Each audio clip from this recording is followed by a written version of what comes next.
जय श्री कृष्ण। श्री कृष्ण ने जो गीता का उपदेश दिया 18वें अध्याय तक, वो पूरा का पूरा हमने जाना।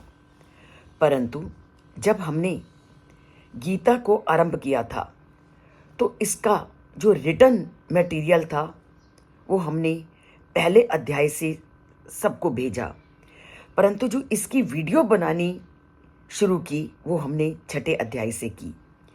और वीडियो में जिस तथ्य का वर्णन किया है वो थोड़ा विस्तृत है और लिखित है वो थोड़ा संक्षिप्त है।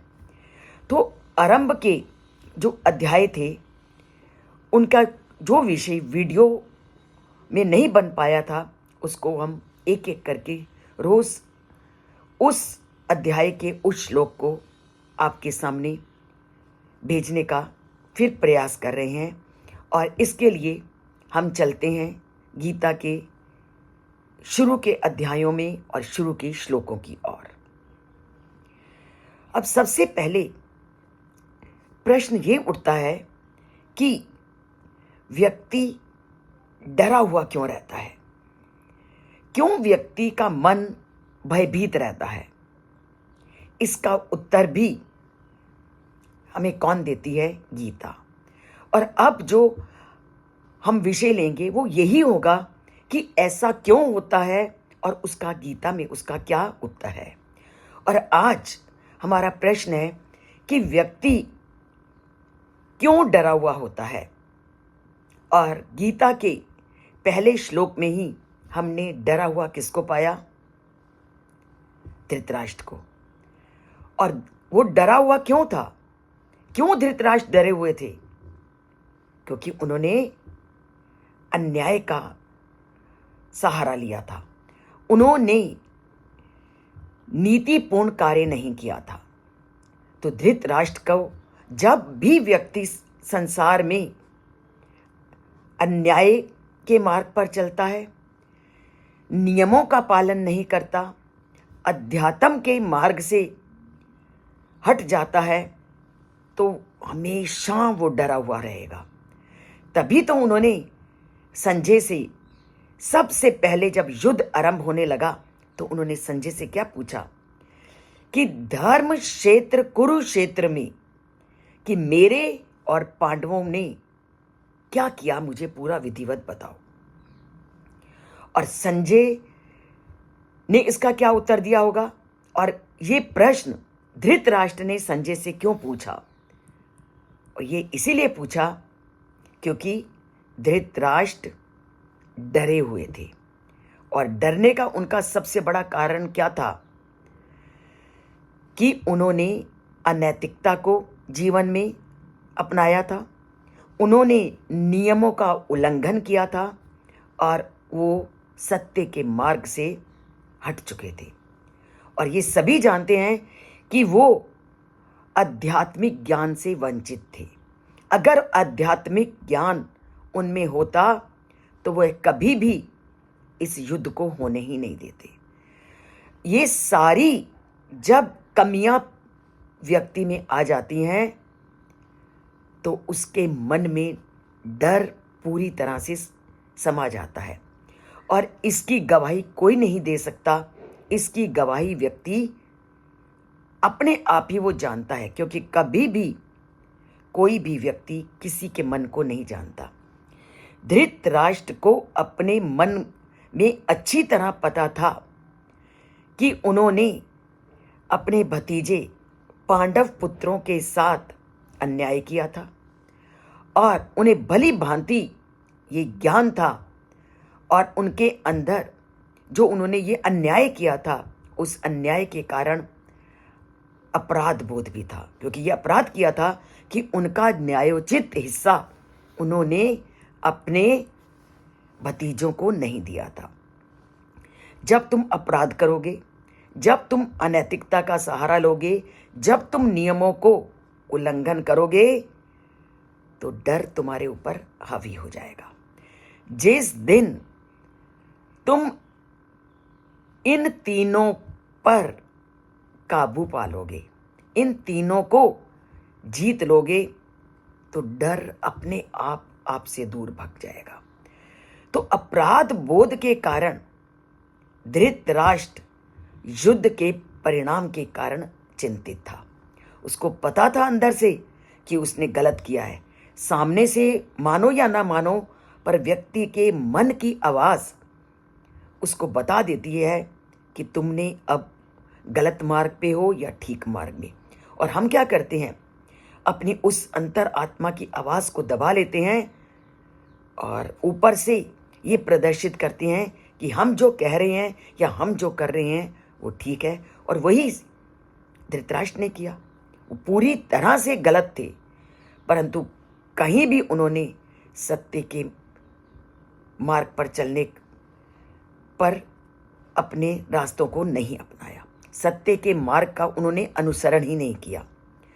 तो इस श्लोक में धृतराष्ट्र ने संजय से ये प्रश्न पूछा कि उसके और पांडवों पुत्रों में युद्ध भूमि में जब वो इकट्ठे हुए तो उन्होंने क्या किया। अब ये एकदम स्पष्ट था कि युद्ध भूमि में केवल युद्ध करने के लिए ही सब इकट्ठे हुए थे। इसलिए स्वाभाविक था कि जब युद्ध में सब इकट्ठे हो गए हैं तो युद्ध तो होगा ही होगा। अब धृतराष्ट्र का ऐसा प्रश्न करने की आवश्यकता क्यों पड़ी? फिर वही बात, क्योंकि वो डर समाया हुआ था। और दूसरा, धृतराष्ट्र द्वारा इस श्लोक में धर्म क्षेत्रे, धर्म भूमि शब्द का प्रयोग किया गया है। और जो धर्म का स्थान होगा वहां विजय हमेशा धर्म की होगी। और यही डर उनको घेरे हुए था कि ये जो धर्म के लिए युद्ध हो रहा है, धर्म की भूमि पर युद्ध हो रहा है। और क्योंकि कुरुक्षेत्र की भूमि पवित्र भूमि थी। और ये पवित्र भूमि क्यों थी, इसका वर्णन अगर आप अपने प्राचीन ग्रंथों में जाओ, शतपथ ब्राह्मण में जाओ, तो शतपथ ब्राह्मण में पूरी तरह से वर्णन मिलता है कि जो ये कुरुक्षेत्र की भूमि थी, ये देव यजनम अर्थात देवताओं की भूमि थी। कुरुक्षेत्रम देव यजनम, शतपथ ब्राह्मण में ऐसा वर्णन मिलता है कि कुरुक्षेत्र की जो भूमि है वो देवताओं की भूमि है। और कुरुक्षेत्र देवताओं की तपोभूमि भी माना जाता है। और ये पूरी तरह से हमारे प्राचीन ग्रंथों में और हमारे ब्राह्मण ग्रंथों में इसका वर्णन मिलता है।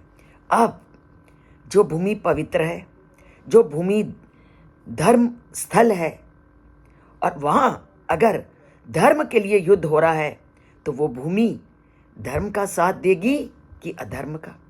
खुद सोचिए इसमें कि जो धर्म की भूमि है, धर्म के लिए युद्ध हो रहा है, न्याय के लिए युद्ध हो रहा है, तो वह अन्याय करने वालों का साथ देगी या न्याय करने वालों का? वो देवभूमि सत्य के मार्ग पर चलने वाले लोगों का साथ देगी या असत्य का? और ये चिंता, ये डर पूरी तरह से धृतराष्ट्र को घेरे हुए था। और इसी डर के कारण वो बार बार उनके मन में विचारों की उथल पुथल मच रही थी। और वह संजय को कह रहे थे कि मुझे बताओ कि युद्ध भूमि में क्या स्थिति है। क्योंकि जो डरा हुआ व्यक्ति होता है वो एक पल के लिए भी सब्र नहीं करता। वो बार बार उस विषय को जानना चाहता है, उस विषय के परिणाम को जानना चाहता है। और इस स्थिति का आप मैं बहुत अच्छी तरह से अनुभव कर सकते हैं, क्योंकि संसार में रहते हुए आप और मैं सभी बहुत बार ऐसी परिस्थितियों में से गुजरे हैं कि जब हमने भी कभी अन्याय का सहारा लिया था या हमने भी कभी सत्य के मार्ग को छोड़ा था। तो उस समय हमारा जो मन होता है कितना भयभीत होता है कि कहीं ऐसा ना हो जाए, कहीं ऐसा ना हो जाए। ये जो डर है, ये जो अन्याय है, ये जो सत्य के मार्ग का जब हमने त्याग किया, तो एक ऐसे डर से हम घिर जाते हैं कि उस समय हमारी स्थिति को वही जान सकता है जो उस स्थिति से गुजरा हो। तो धृतराष्ट्र की भी वही स्थिति है। अन्याय का सहारा लिया है, सत्य के मार्ग को छोड़ा है और आध्यात्मिक ज्ञान से वो बहुत दूर है।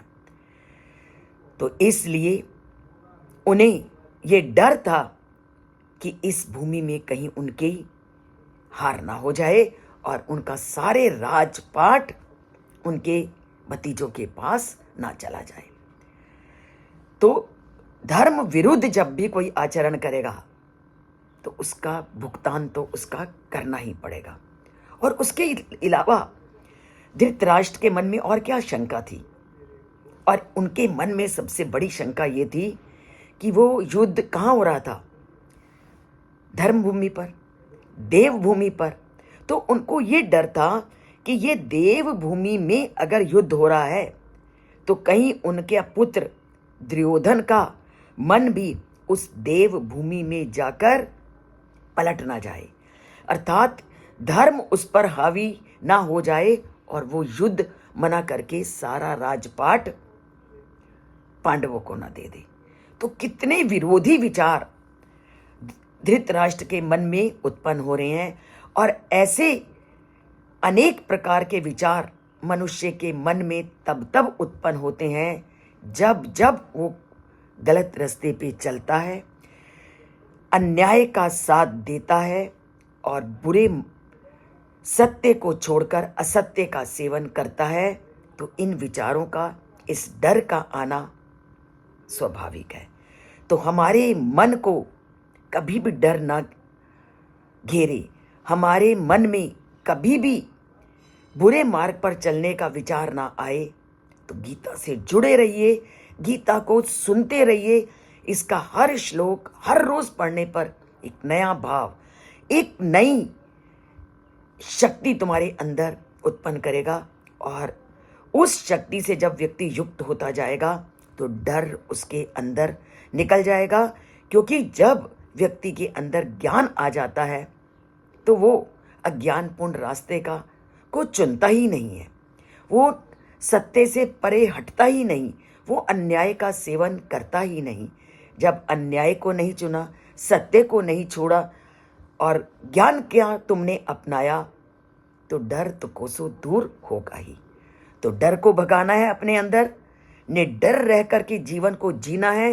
तो गीता से जुड़ना है, इस चैनल से जुड़ना है, और इसको लाइक का बटन दबा करके सब्सक्राइब करना है अगर अभी तक सब्सक्राइब नहीं किया। तो जय श्री कृष्ण बोलते जाइए और अंगूठा दबाते जाइए और चैनल से जुड़ते जाइए।